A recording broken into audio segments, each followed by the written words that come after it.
Hello everyone, welcome to 1.5 Degrees, the podcast where together we explore the science, solutions, and stories involved in the fight against climate change. I'm your host, Heidi Pan, speaking with the professionals behind the latest research, policies, culture, and innovations shaping our response to global environmental challenges.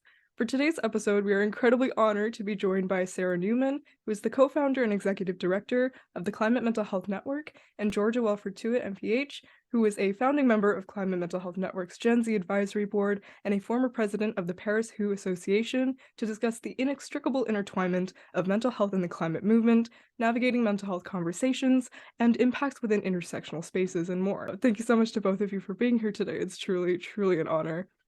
So great to be here. Thanks so much for having me. Yeah, I'm really excited. Thank you.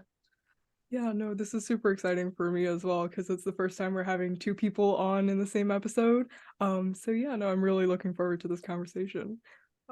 I guess to start, can you both maybe tell me more about what the Climate Mental Health Network is and I guess your roles in this work? Sure, I can start. So the Climate Mental Health Network started about 2 years ago, and to address the mental health impacts of the climate crisis. And there's a strong youth focus to the organization because all of the research shows young people, more than any other age group, disproportionately struggle with climate emotions. And so we offer a lot of programs for young people that are really informed by the vision and work of our Gen Z Advisory Board, of which Georgia is part of. But I would say also that the work is not only for young people explicitly, and we take a very intergenerational approach. And as you can see, I'm not a Gen Zer, I'm a Gen Xer. But that the intergenerational programming, I believe is really critical to our work. And so it's engaging with all different populations that are engaging with young people. So that includes both formal educators and informal educators and parents and caregivers and so forth. And definitely the intergenerational aspect is something that's really special, I think, about your organization, and that's really important to kind of emphasize in this conversation for sure. And Georgia, you are the founder of the Gen Z Advisory Board, so that's kind of definitely a key part in bridging that kind of gap from that. What is kind of I guess your role? Yeah, so I'm super lucky. Sarah and I met, I want to say about a year ago. As I will, oh no, that's wrong. It's been longer now. Very, I guess, as she was forming this organization, I was organizing an event at the time, and she reached out and helped us to connect with super relevant and experienced guest speakers for the event I was arranging for my peers. I was studying master's in public health at the time. And so she was really supportive in that area. To have me as one of the first members of her advisory board. And there's about 10 people in the group, which is super cool. And what I love about it is that everyone has their own skill set and passions. And the kind of co-founders of Climate Mental Health Network, Sarah and Leanne, kind of are open to work with you and help you develop those passions and projects and give you advice, whether it's something you're working on individually or it's a project within the NGO itself. So it's a really lucky situation to have fallen in, and it's led to a lot of great educational professional opportunities by having this connection and being able to represent the work that the organization does to other people and build more connections. So I'm basically like a little mascot that signs up to do whatever I can. But for me personally, I end up doing a lot of workshop participation and more lately getting into appearing at conferences on panel discussions, things like that. And I'm really working on my kind of public speaking skills and I'm really enjoying sharing my perspective and engaging with people about climate change on a really human, honest, pragmatic level, as opposed to just having my like academic hat on and being like, climate change does XYZ to our brains and to our bodies. I kind of like to just scale it back and talk to people as a person also dealing with these climate emotions instead of an authority figure. Yeah, no, that aspect of like stepping past kind of like academic, I've called them like in the past like echo chambers and into like kind of like people connections is really important. You do focus on the connection between climate change and mental health. What inspired you to, I guess, like step into this part of the aspect of the climate change movement and mental health specifically? And I guess like what inspired you to start kind of the climate mental health network? Yeah, it's a great question. So I was really struggling with my climate emotions. I had anxiety and despair and you name it. And I started looking for resources, and what I found was some really great resources, but I wasn't finding a lot of resources. Mm. And the resources that I found generally tended to be like online classes. And I realized, okay, I'm not alone. There's millions of people just like me struggling with climate anxiety and other feelings. And many of those people might not have the privilege that I have to spend time looking for resources or doing an online class, things like that. And that there's a huge need for people to be able to talk about their climate emotions and have tools, resources, and interventions. And then so I kind of had this sort of ill thought out idea to start an organization. And it's very much, kind of building the plane while flying it at the same time, and um, figuring things out as we go along. Yeah, no, that's super cool. That like, I mean, definitely eco anxiety, and it's like definitely an increasingly pervasive issue. I feel like it's. I also personally struggle with eco anxiety for sure, and then to be able to turn that into action is really important, I think, and that's really cool that the Climate Mental Health Network has come out of that. In kind of speaking about this, like how would you two also like maybe define what climate mental health means?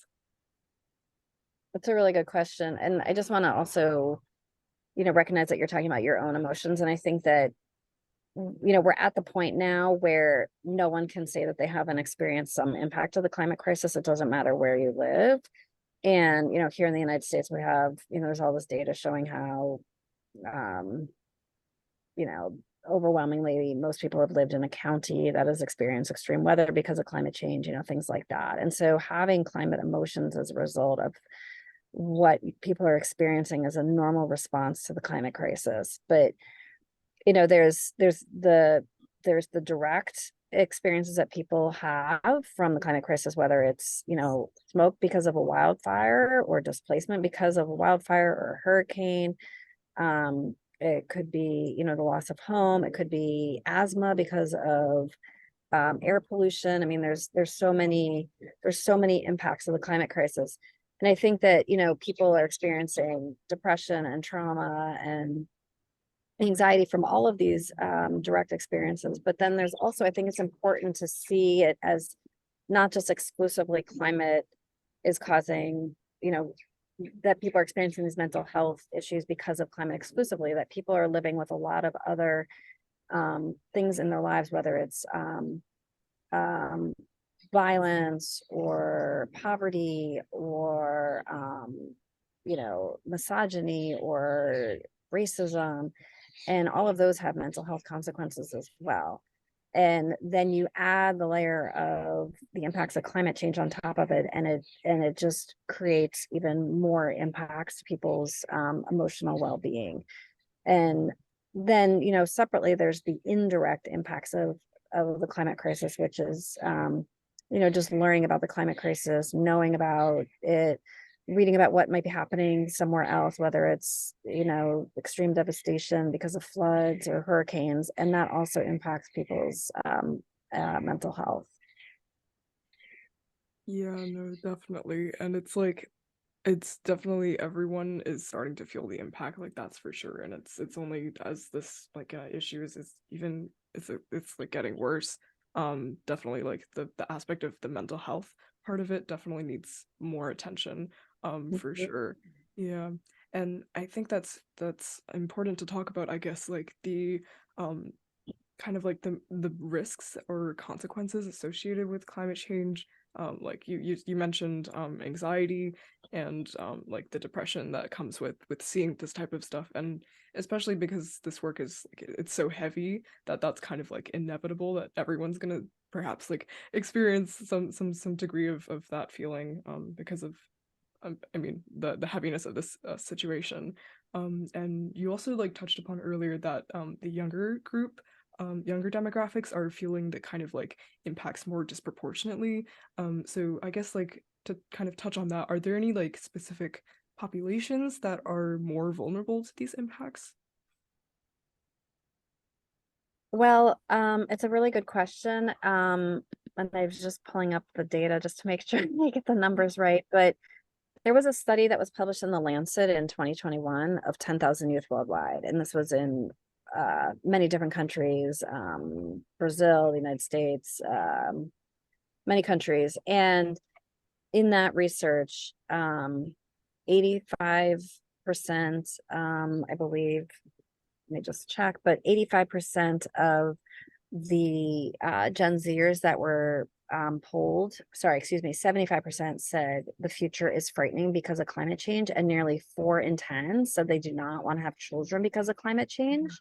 There was an additional study that was done here in the United States of Gen Zers across the country, and 83% said they worry about climate change, and 75% said it affects their mental health.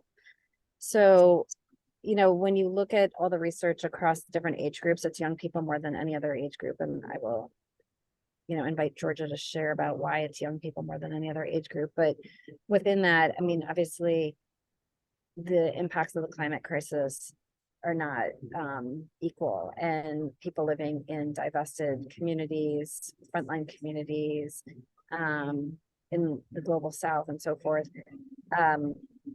don't have the resources and the infrastructure in the same way that other communities do to respond to both the physical and the mental health impacts of the climate crisis. Yeah, no, I mean, I definitely think that like I mean, as a Gen Zer myself, like I definitely see my peers experiencing this on a whole other level. And I'm sure like Georgia, you have insight into that as well.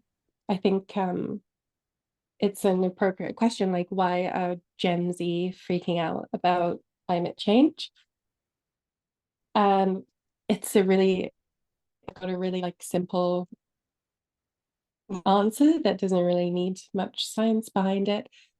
Basically, they're going to be alive to experience the consequences of what's happening, and they're also in that age group where they're old enough to be exposed fully to the news. Their parents or educators, the influential figures in their life might not be, kind of shielding them in the way that you would transform the language around an event to like an 8-year-old. So they're kind of becoming more politically and socially aware. Gen Z have their own tools to find out the information for themselves, even if their parents don't care about it, aren't talking about it at the dinner table. So yeah, it's a simple answer of exposure, being at the right age to kind of comprehend it, and being aware that you've got your whole kind of life ahead of you, like the working years of your life along. I live in France, and so we're in May. There's been like 2 months of really violent, highly attended protests over pension reforms. So reforms that are delaying the age of retirement in France. And I also come from a country that has one of the highest retirement ages in Europe. So young people are extremely conscious that like life is long. We have to be working for a lot of it because life expectancy is high. Mm. And what they're asking, like, what is this world actually going to look like? Like, what job am I even going to do? Like, what actually makes sense for my future? And it's that kind of age where you start, maybe some people start having thoughts about like kids, which is a huge topic Mhm. for people who are engaged with climate change. So yeah, I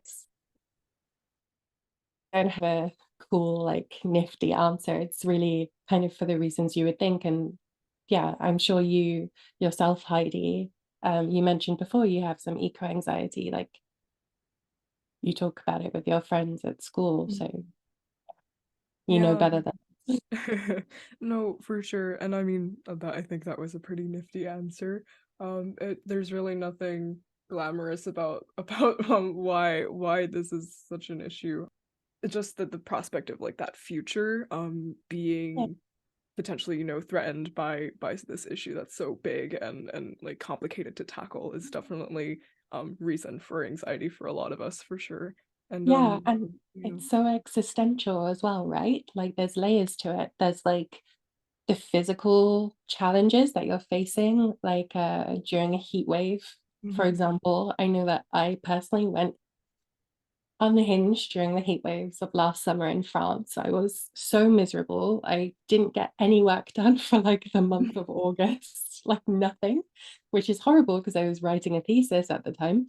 And so there's the ways that, as Sarah was saying before, those things can really directly impact your health, like lots of research around how high temperatures is linked to increased like aggression and violence, basically people losing their tempers.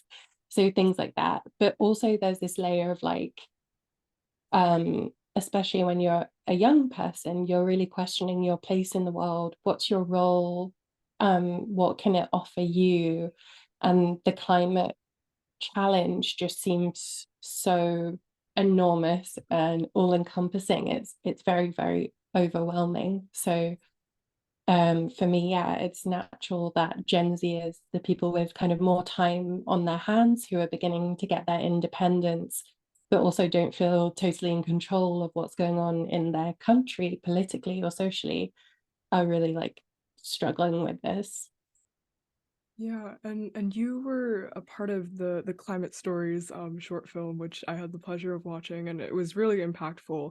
And there you kind of like shared your personal experiences with mental health. If we're comfortable, I guess like what are both of your potential like relationships with mental health and the impact of like climate change on that? And I guess what are some ways that you manage them? So for me, like I said, like I was dealing with a lot of climate emotions, like anxiety and fear. And I've kind of always, I'm tend to be someone who worries and gets anxious about things. And I think I've often in my life just had this sort of background climate anxiety for a very long time. Um, that 20 years ago, really was not very much, discussed. And now, here we are.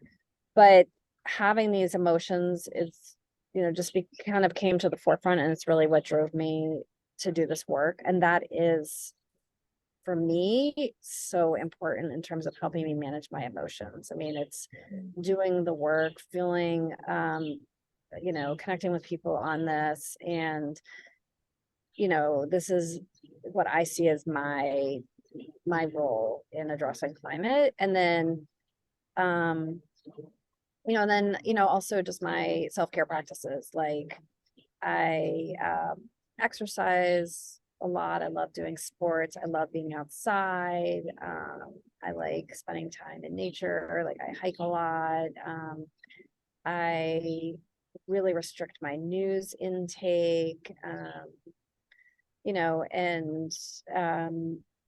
And just trying to also, I'm vegan and not eating foods that would like sugar and stuff that would, give me kind of like emotional highs, lows, and being able to just talk about this and connecting with people and spending time with friends and with, my dog and, all of those self-care practices, really important for me.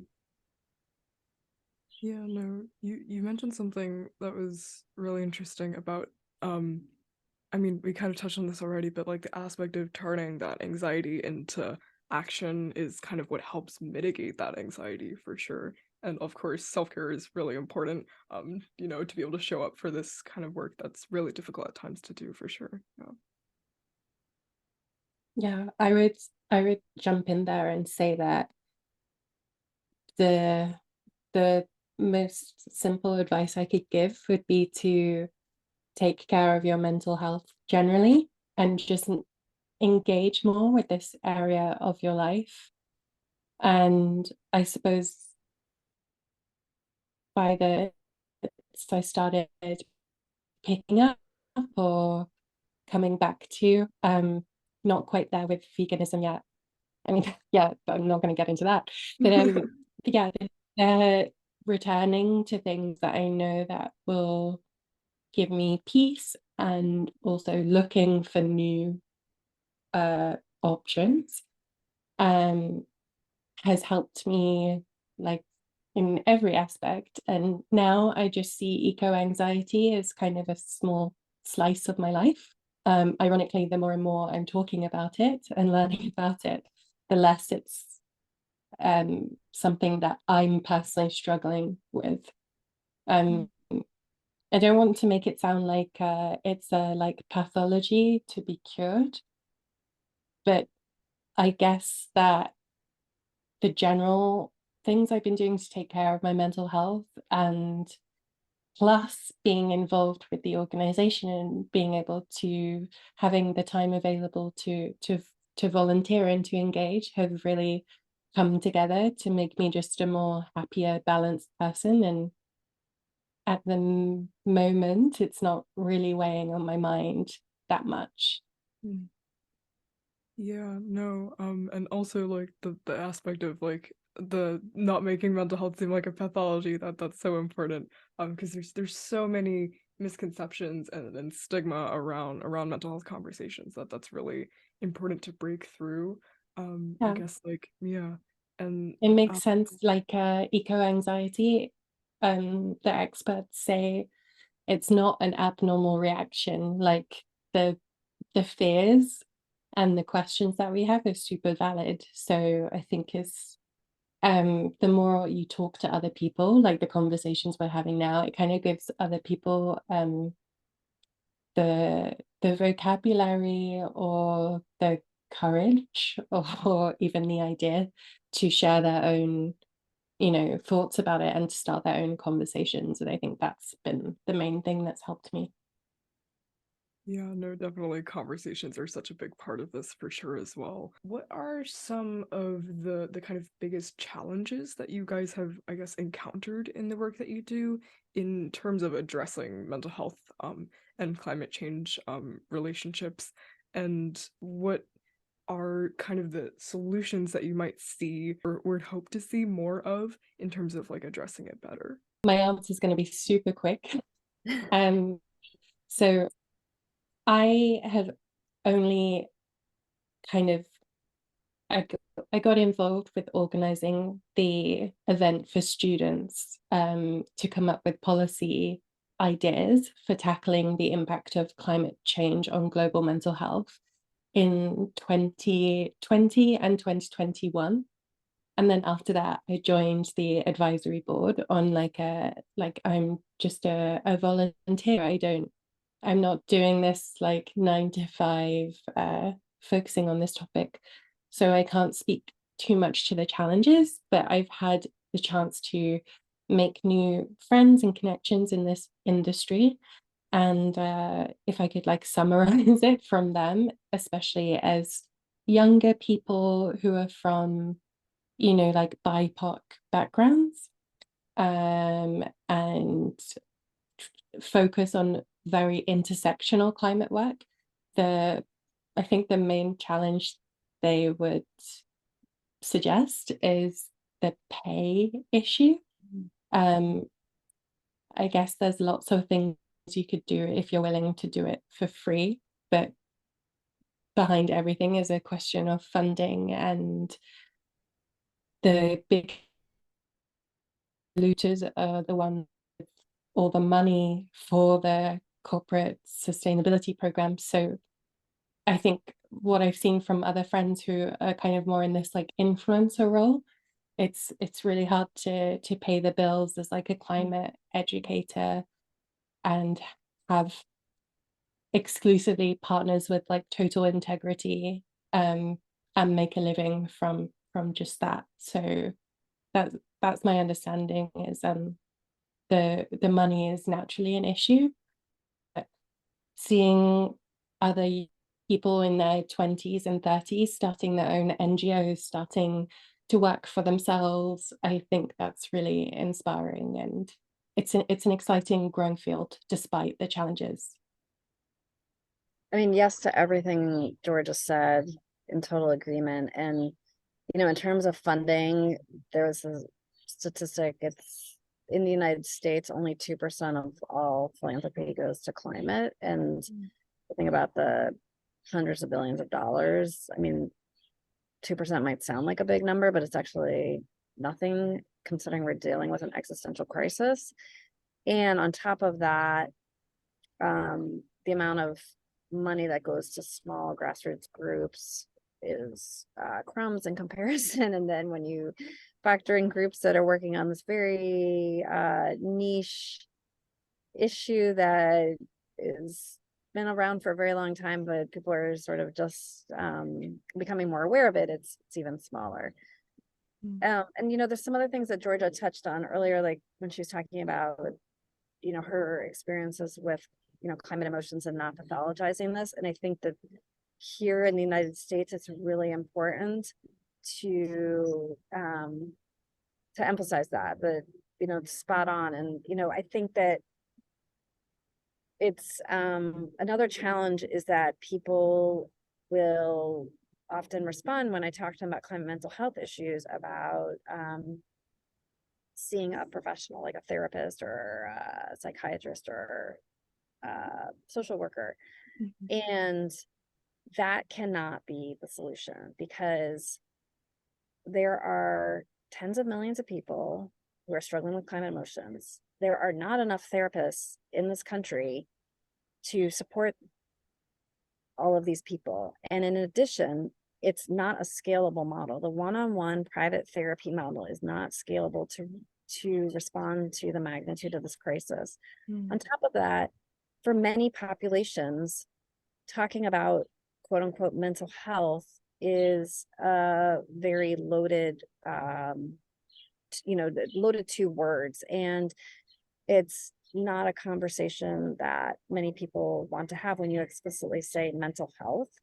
And the medical, the private medical therapy model is also not accessible to large swaths of the population. And so the answers to this issue cannot be rooted in that model. They have to be rooted in community wisdom and community connections and community engagement. And so I see that also as a challenge. And I think one other challenge is that there's again, this is what Georgia already said, that this is an intersectional issue, and that there's so much siloing of climate from so many other issues, not just mental health. And that often the climate movement can get into a very kind of either very wonky scientific or wonky policy space that is just over most people's heads and is very removed from one's emotions and what people are going through in their lived experiences. And we need to make those types of conversations more accessible, more integrated with people's emotional well-being, and with people's mental health. Something that I also wanted to conversate about is the intersectionality of this issue. And I guess in these conversations, they can be really touchy for a lot of like cultural groups. And are there any like, I guess, cultural differences or regional differences that you've kind of like observed in this space? And how do you go about navigating those? I mean, I think it's, yeah, no, I mean, all of your questions, Heidi, are so great. And They're challenging though. no, I mean, your expertise in this and like just the questions you're asking are excellent, and can tell like it's something that's coming from within you, like your lived experience. So it's really great. Just appreciate that. Which Thank you. so I mean, I think that, you know, I can only speak about like what I've seen in my work in this space. I think that there's commonalities, like the Gen Z study, you know, that I cited, which was of 10,000 youth. There was another study that was done of 10,000 youth who are university students in 32 countries, that also found, you know, many of them, the majority of them, having a range of climate emotions, and that for the majority of them, taking action was an important buffer to those climate emotions. So I think that there are, you know, there's data like that that shows that young people worldwide are struggling. I think that where the differences come in is, again, what the responses are. And so Climate Mental Health Network is part of a global cohort that is doing over the next year a series of dialogues about climate and mental health research. And so that'll include regional dialogues as well as lived experience dialogues. And that includes lived experience amongst young people, indigenous peoples, and also farm workers and farmers. And so my co-founder Leon Zeitz is chairing that lived experience working group. And so I think, you know, what the findings are from those gatherings will be really interesting and insightful. But I imagine that there will be some similarities across geographies or across groups. And then there's also going to be differences in terms of how people talk about these issues, how people respond, what people need. And I think that it's just really important for people to, you know, connect in their communities and not see this as a monolithic response, that there's a one size fits all across all populations around the world. You know, another thing I'll add is that I think that we have to think differently, because the problems, the way of thinking, and the systems that have created the climate crisis are not going to be the sources of the solution to the climate crisis, and that includes addressing the mental health implications. And so we have to think, act, and behave differently to get ourselves out of the climate crisis and responding to the mental health impacts of it. That's so true. The like what got us here cannot be how we reverse this issue or address it in any way. It's good to start like with the smaller aspect of like skill down sometimes this issue. I feel like for me, for sure, that a big problem that I have is that I would definitely tend to put a lot of energy into thinking about like the bigger issue, because that's like, you know, it is kind of constantly there, but to remind yourself to focus on like what you can do on a smaller scale is important. And also, I guess, like in navigating differences, it definitely is important. And you bring up a great point about like searching for commonality and being able to extend across differences with like understanding is really important, I think, too, for sure. In starting these conversations, what advice might you give to those who are trying to speak about this more or get involved with climate mental health conversations? Well, mine is just going to be to do what I do and go on the climatementalhealth.net and scroll through those resources. As I said before, I like to just speak more on a personal level and find the courage to share my emotions. And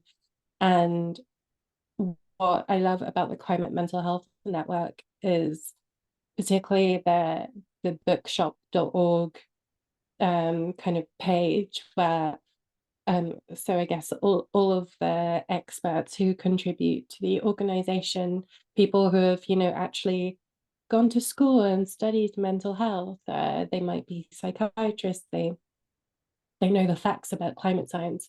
They've kind of come together and contributed recommendations for books that any of us can read. And that's really helped me there. And what's great about the website as well is that now there's more and more resources for teachers or for caregivers to approach the conversation with the children they work with, because this is such a huge question that comes up. Like, children, are really perceptive and they catch things on the news or playground conversations, and they're directly impacted by it, like a forest fire or flooding or something, or a heat wave. So, they're already living it. It's not completely possible to shield them. So what I'm really enjoying is this growth of the resources being available in English and in Spanish, I believe, as well. Yeah, no, I definitely will be linking all of, like, I guess I'm gonna do the thing. I'm gonna, yeah, all the resources that the network provides, because they're really great. And like, I was looking at them earlier today. They're really great at breaking down like how to navigate these conversations. Like there's that script, that one really stood out to me, was really cool. And to be able to kind of like have a space for all of these resources, and the fact that like you guys are growing them is really cool. And again, like, really appreciate the work that you guys are doing. You have done a lot of really amazing campaigns and collaborations and initiatives. What are some resources that are your personal favorites, or something that like stands out to you that you've worked on? I guess it seems natural to talk about the most recent big thing, which, I'll be honest, I had no idea it was gonna be that big when I said, yeah, I'll do the interview over video about my emotions for climate change. Sure, like, it's just another Zoom meeting. But now it's like huge. So the Gen Z film, where if anyone is interested, they can go on climatementalhealth.net and fill out a form to organize their own screening, for example, like at your school or at your workplace or even at your house or like local cinema. So the film is called Gen Z Mental Health Climate Stories, and I'm one of many, many people who just ask some questions about our feelings around climate change and how we manage them and what gives us hope and what worries us. And so it sounds really simple, but I've had the opportunity to be at some screenings so far, and I'm organizing many more, I hope, this summer. And people are so touched by the film and people really feel connected to it.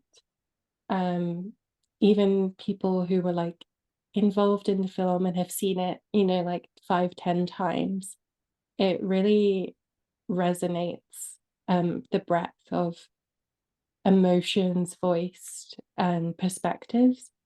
And it's just really, really intense. And I just suppose it was so unexpected for me that I would see this impact directly on so many other people, and that I would be using it as kind of a conversation starter and doing workshops on like how to manage climate emotions and identify them and stuff like that. So it's just been really nice to see the kind of artistic recognition it's been getting so far, because the team did an amazing job, but also how it resonates with the people watching it.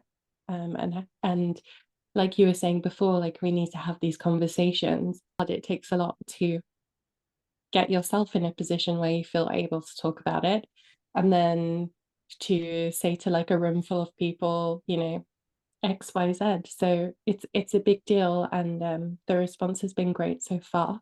So that's the kind of project I'm looking forward to working on over the summer, and seeing who else I can make cry by watching it, like at what festivals, in what languages, I don't know. I mean, we laugh at that, but I mean, it's like I definitely had an emotional response to watching the film when I saw it. It's really, I mean, it's already been said, it's a really good conversation starter, and that's something that's really important to like exist and work on, and yeah. I'm one of those people, I've seen this film like 100 times now at least, and I get very emotional every time I see it. And I think that it's conveys in a way that no webinar or research paper or anything else could really convey what people are going through, young people are going through, and it's just really raw and very visceral, and it was done on like virtually no budget and like very quickly, like 8 days or something. And I think having that, it's not it just reflects like people are just so honest and so open, and it's really, the film really reflects that. And the other great thing about the film is that it's available with it has English language closed captioning, but it's now also been translated into French, Spanish, Italian, and Portuguese. So trying to make it as accessible as possible for people around the world to be able to host their own screenings. And in terms of all the things that we've done at Climate Mental Health Network in the past 2 years, to me, this is one of the best things, is making this film, because it is really, like I said, people identify with this, people tell me this is my story or this is my child's story, and they see the film. And also it's just really, when you tell stories, this is a way to help destigmatize this issue and really just give a voice to something, and a name and an identity. So I think it's just really important. And, I really, really strongly believe in the power of storytelling and film, and um, to destigmatize climate emotions. So that's been really important. And the other there's a couple other key things. That the first thing we did when the organization started was we got a grant from Blue Shield of California, which had already done this preliminary Gen Z mental health research. And they funded a report called Climate Change and Youth Mental Health, which was we did with company called the Sea Change Institute. And so the recommendations, the findings from that report about Gen Z mental health when it comes to the climate crisis have, oh, sorry, I don't know if you hear that awful sound in the background. It's like, Oh no, someone, no. sorry. You're good, yeah. Have really informed the organization's vision and programming. And so, that's why we're doing like the K through 12 work. And from the K through 12 work, I came to this realization we need to be doing work, with parents, and it's why there's a Gen Z advisory board, and, just all of the programming that's sort of like putting a jigsaw puzzle together, and you need all of these different pieces to really try to create a very holistic, robust, intergenerational, and integrated response to the climate mental health crisis. Yeah, no, that's really awesome. And like the work you do, the two of you, in like communicating the kind of like there's the destigmatizing aspect, and there's also just like communicating in general what mental health and climate change like mean together. In navigating those conversations, how do you, I guess, like balance the need to inspire like a sense of urgency, and also I guess like a sense of hope, and not get people to start falling into despair and such? That's a great question. I think my approach so far has been a little more on the hopeful, take it easy, don't be so hard on yourself, it's not your fault kind of path, and less on the urgency. Because I think one of the big triggers for eco-anxiety is this false sense of responsibility. Mm. And I think what's better to do is to, I mean, there are already like Twitter accounts of people doing this, like like the people who post celebrities, like how often they're using their private jet or whatever, stuff like this. Like, I think that's what we should be talking about, like the top 10 most polluting companies here, what they've done here, XYZ. Like, those are the facts that we should be throwing around, and I think less emphasis on personal carbon footprint.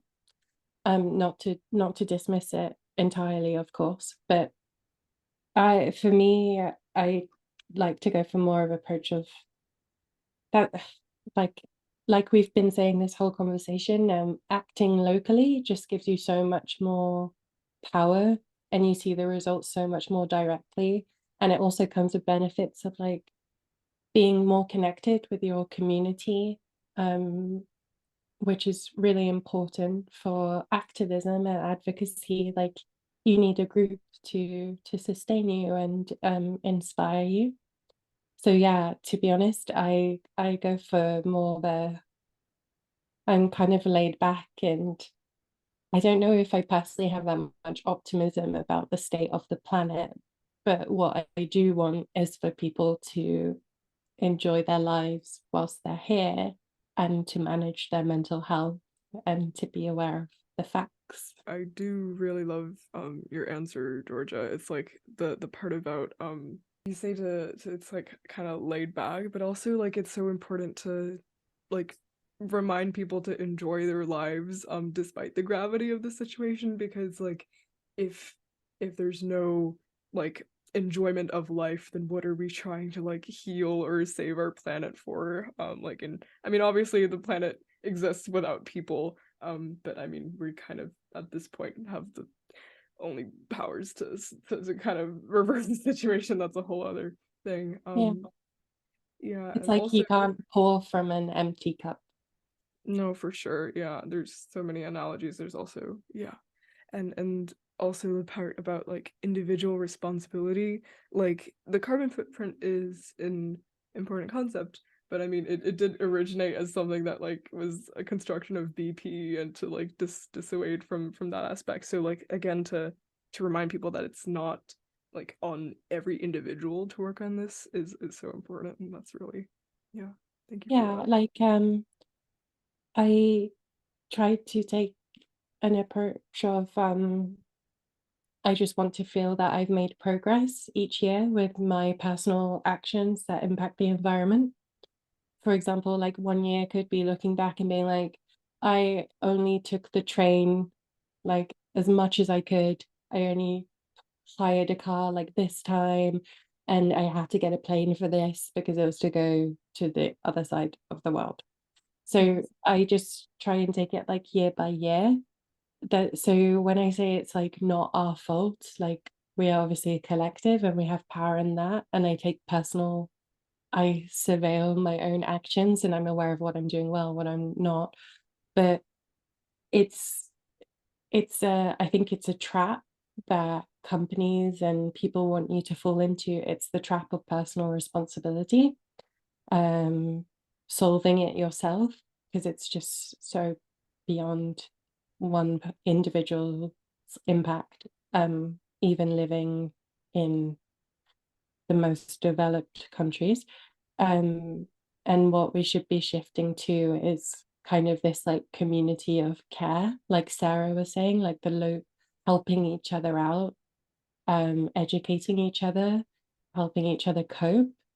But my hope is after that point, when people learn about these feelings and connect with them and label them and start to help themselves, then that's when they might feel ready to take action on a larger scale with more people, because they're actively taking care of their mental health, and that's put them in a place where they have the capacity to take on these difficult topics and act as a group, which is like fundamental for, like policy change.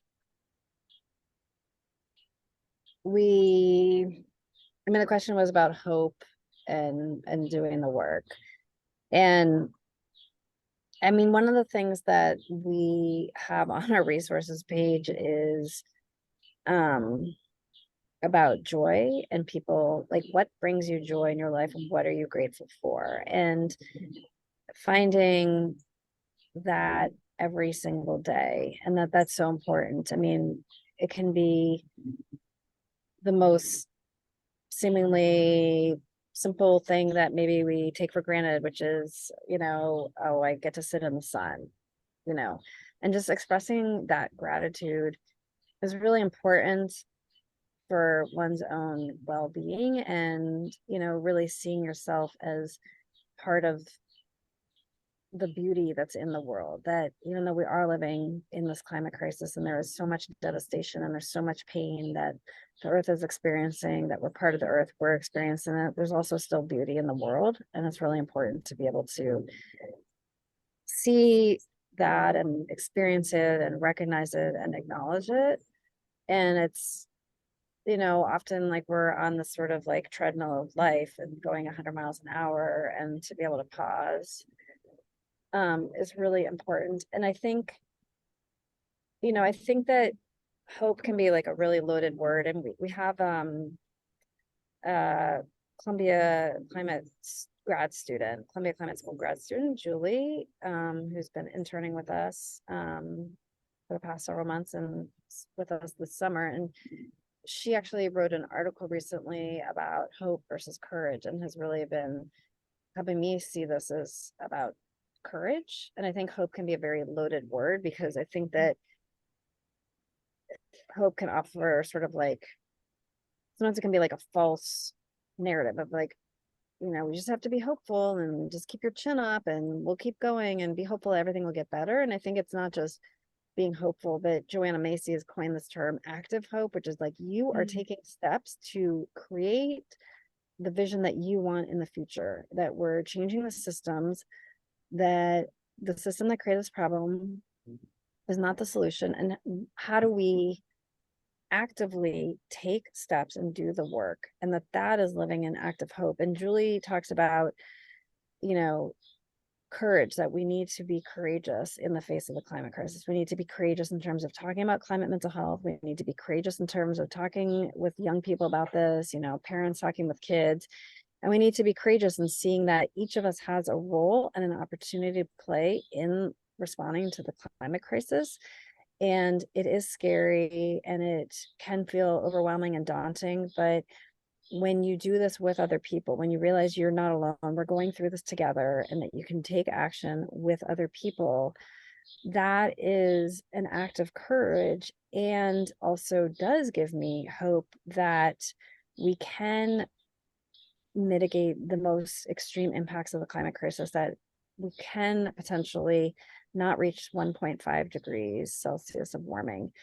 And I think that, in terms of when people take action, just one other thing, this goes back, this is really important part of mental health, is that there's often this model of what taking action is presented as. And it's often this very Western hero individualistic model of like, this person is leading the charges, or look at what this person is doing. And that is not a model that's representative of most people's experiences. It's a very disempowering model, because many people say, I can't be like whoever this global leader is. And instead, we need people to understand that doing this in community with other people, we don't need a single person to lead us. No single person is going to save us. We all have to take action. And no matter what your skills or interests are, there's a role for you. If you're a musician, if you're a writer, if you're a gardener, if you're a scientist, if you're a chef, there's a role for you to play in the climate space. And, for people to really understand that they have a sense, that they have power, they have agency, and that when they are in connection with other people, there's a sense of community power. And that is what we need to be bringing to address this climate crisis. And that is really important in terms of people's own mental health and well-being, and to be able to not be living in a place of despair, but being able to have a range of emotions, but then also being able to be proactive in addressing climate. Yeah, no, I really like that. That's something that I've also actually come across, that term of like active versus kind of passive hope.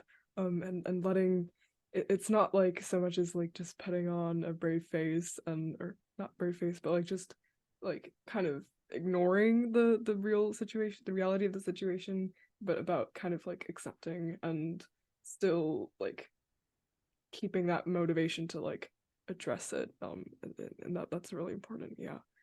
um yeah, I guess to kind of close off, I do want to ask, like, for, I guess like this is kind of like an advice related question. So if you two could like turn back time, and this is like, butterfly effects aside, like what is some advice that you might give to yourself who is kind of like starting out in the work that you're doing now?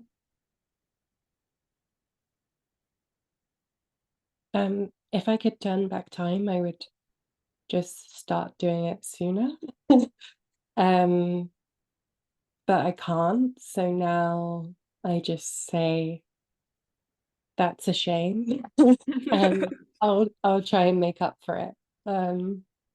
Yeah, I didn't grow up in a very like with parents who were super engaged in this issue, or even really like politically or even religiously. So I really wasn't like this eco warrior child. So sometimes it's easy to compare yourself against other people and think, oh, I haven't made as much impact as them, or blah blah blah. But it's not worth it. Like the important thing is that I'm here, and I've decided to like shift my life, my career a little bit to encompass like my passion for this topic. And that's good enough. So I guess the advice is like, I don't know, better late than never.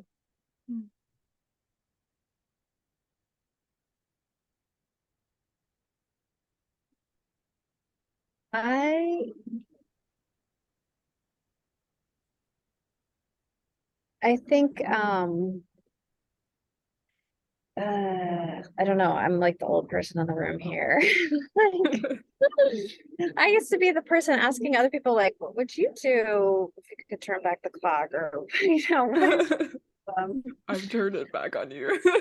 yeah. So I think that practicing self-care is really important. I have really struggled with most of my life with being so hard on myself. And that comes from both like personal behaviors of when it comes to being an environmental practices. And then also just, well, what am I doing in the world, and who am I, and all of these things. And I think like just really practicing self-care and patience and compassion with oneself. And, Georgia talked before, rightly so, about,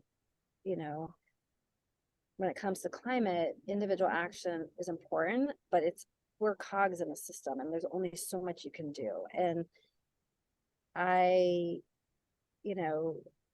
have been like really meticulous in so many ways in my life with my environmental practices. Um, but I'm able to do that. I have the privilege of being able to do these things, like have a compost bin, or, um, not have a car, things like that. And at the same time, like I would beat myself up over like, oh my gosh, I forgot my bags and I'm at the farmer's market and I have to take a plastic bag. I'm like, okay, this is just ridiculous. I'm not going to solve anything by using a plastic bag. And this is again, like, goes back to self-compassion and just seeing ourselves as part of living in a system that exploits, extracts, and abuses people and all beings.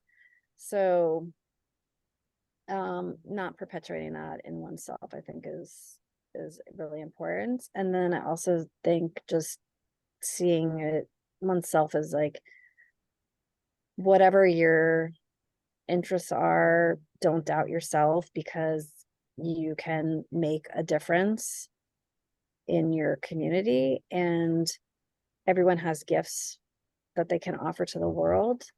And there's not one model for how we take care of ourselves or how we respond to the climate crisis, and your gifts are needed in that. That's really great advice. Yeah, thank you so much, Sarah and Georgia. This is really a conversation that deeply resonated, and I've learned a lot from this. And again, thank you so much for both for thank you so much to both of you for being here. I guess to end, if listeners want to keep up to date with the valuable work that you guys are doing, where can they best find you? Well, the Climate Mental Health Network, we're at climatementalhealth.net. And if you go to our website, you can also find our Instagram page, which is Instagram. On Instagram, it's Climate Mental Health. And then we're also on LinkedIn. And if you're interested in hosting a screening of the film, there's a page on the website with more information about that. Awesome. I will be sure to link that. Thank you so much. Thank you so much. So appreciate this really beautiful conversation that you have facilitated. Yeah, thank you so much, Heidi.